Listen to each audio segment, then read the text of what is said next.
Hey everybody, this is Dustin, Air Specialist. So this is still this one that we're disassembling the awning on to cut it to the right size. But while I was up here, I just want to show you, like, here's the rain gutter.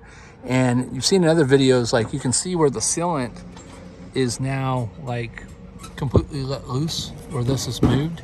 And look how flimily flobbly this is. And if you look at this molding, if I can get the right angle, because I'm on a ladder, you can see how this is all separated down the roof. But you can see where this thing is so loose that it's actually, when I'm moving it, it's actually moving the molding. So whether it's wind, you know, I mean, I'm just lightly tapping on it, but lightly tapping on it, still moving that molding. But you can see how this molding rocks. You see my finger moving it. So let's say underneath the screw cover, which has never been off yet, there's only one screw there, and I don't think they put another screw down here. Now it doesn't feel like it. But you can see where the dirt and water has been getting past that, and you can see how now you can see where the screws itself is moving loose. So when we go to we're actually doing a roof reseal as well.